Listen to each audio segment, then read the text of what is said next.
بسم اللہ الرحمن الرحیم۔ السلام علیکم۔ ایران کے حافظ عبد القدیر نے خواب میں دیکھا کہ ایک شخص اس سے کہہ رہا ہے کہ تمہارے گھر کے سامنے فلاں شخص جو پھل بیچتا ہے اس کو عمرہ کروا دو۔ نیند سے بیدار ہوا تو اسے خواب اچھی طرح یاد تھا، مگر اس نے وہم جانا اور خواب کو نظر انداز کر دیا۔ 3 دن مسلسل ایک ہی خواب آنے کے بعد وہ حافظ صاحب اپنے علاقے کی جامع مسجد کے امام کے پاس گئے اور اسے اپنا خواب سنایا۔ امام نے کہا کہ اس شخص سے رابطہ کرو اور اس کو عمرہ کرواؤ۔ اگلے دن حافظ نے اپنے ایک ملازم سے پھل فروش کا نمبر معلوم کرنے کو کہا۔ حافظ صاحب نے فون پر اس پھل فروش سے رابطہ کیا اور کہا کہ مجھے کہا گیا ہے کہ میں تمہیں عمرہ کرواؤں، لہٰذا میں اس نیک کام کی تکمیل کرنا چاہتا ہوں۔ پھل فروش زور سے ہنسنے لگا اور کہنے لگا، کیا مذاق کرتے ہو بھائی؟ میں نے تو ایک مدت سے کبھی بھی فرض نماز ادا نہیں کی اور بعض اوقات شراب بھی پیتا ہوں، تم مجھے کہتے ہو کہ تم مجھے عمرہ کروانا چاہتے ہو؟ حافظ صاحب نے اصرار کیا اور فرمایا، میرے بھائی، میں تمہیں عمرہ کروانا چاہتا ہوں، سارا خرچ میرا ہوگا۔ خاصی بحث اور تمہید کے ساتھ آدمی اس شرط پر راضی ہوا کہ ٹھیک ہے، میں تمہارے ساتھ عمرہ کروں گا، لیکن تم مجھے واپس ایران میرے گھر لے کر آؤ گے اور تمام تر اخراجات تمہارے ہی ہوں گے۔ وقت مقررہ پر وہ ایک دوسرے کو ملے اور حافظ صاحب نے دیکھا کہ واقعی وہ شکل و صورت سے ایک اچھا انسان دکھائی نہیں دیتا تھا۔ اس کے چہرے سے عیاں تھا کہ وہ شرابی ہے اور نماز کم ہی پڑھتا ہے۔ اسے بڑا تعجب ہوا کہ وہی شخص ہے جسے عمرہ کرنے کے لیے خواب میں 3 مرتبہ کہا گیا ہے۔ دونوں مکہ کے لیے روانہ ہوئے۔ میقات پہنچے تو غسل کر کے احرام باندھا اور حرم کی طرف روانہ ہو گئے۔ انہوں نے بیت اللہ کا طواف کیا، مقام ابراہیم پر نماز ادا کی، صفا و مروہ کے درمیان سعی کی، اپنے سروں کو منڈوایا اور اس طرح عمرہ مکمل ہو گیا۔ اب انہوں نے واپسی کی تیاری شروع کر دی۔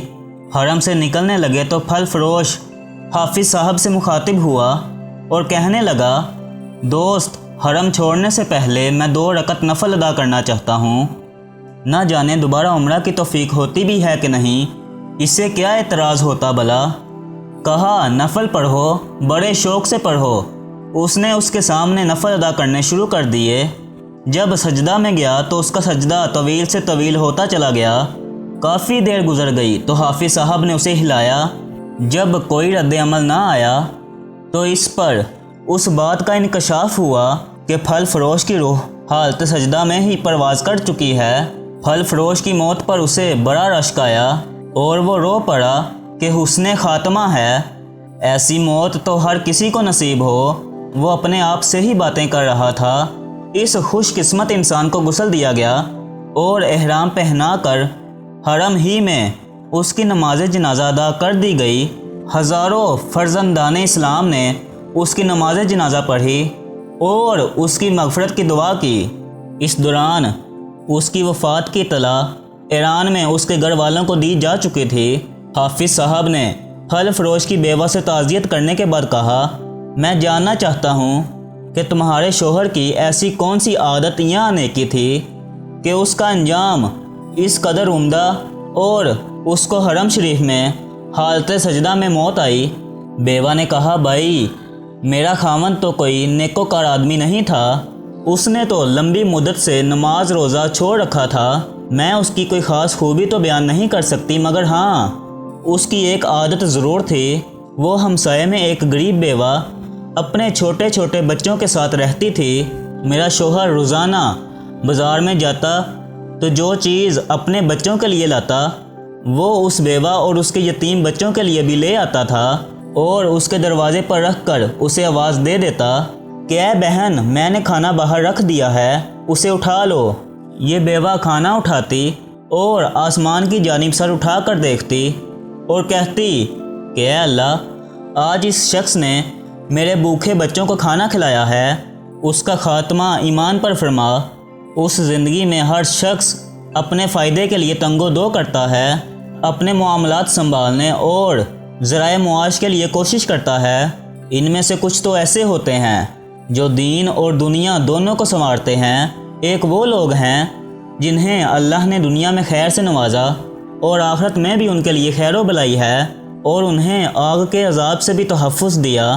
جبکہ کچھ لوگ ایسے بھی ہیں جو دنیا کے لیے کوشش کرتے ہیں لیکن آخرت کو بھول جاتے ہیں۔ یہ وہ لوگ ہیں جو گلچھڑے اڑاتے ہیں، ان کا ٹھکانہ آگ ہے۔ موت اس دھرتی پر تمام مخلوقات کا آخری انجام ہے۔ اس دنیا پر ہر ذی روح چیز کی انتہا موت ہے۔ موت لازمی طور پر آ کر رہے گی، اس سے خلاصی کا کوئی ذریعہ نہیں ہے۔ موت کی شدید تکلیف کو کوئی بھی بیان کرنے کی سخت نہیں رکھتا۔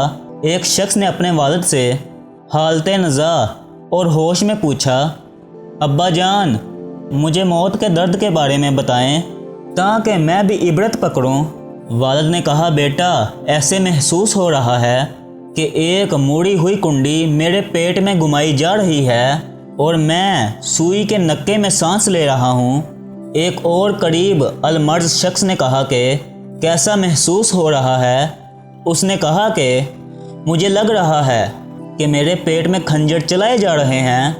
ایک شخص سے موت کی ہولناکی کے بارے میں پوچھا گیا تو اس نے کہا کہ ایسا لگتا ہے کہ میرے پیٹ میں آگ بھڑکائی جا رہی ہے۔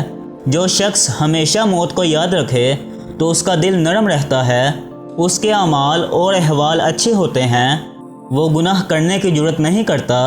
دوستو، اللہ سے دعا کرتے ہیں کہ وہ ہمیں برائی سے بچنے اور نیک اعمال کرنے کی توفیق عطا فرمائے اور ہمارا خاتمہ دین اسلام پر کرے۔ ناظرین، کمنٹ باکس میں اللہ کے 99 ناموں میں سے ایک نام ٹائپ ضرور کیجئے گا۔ شکریہ۔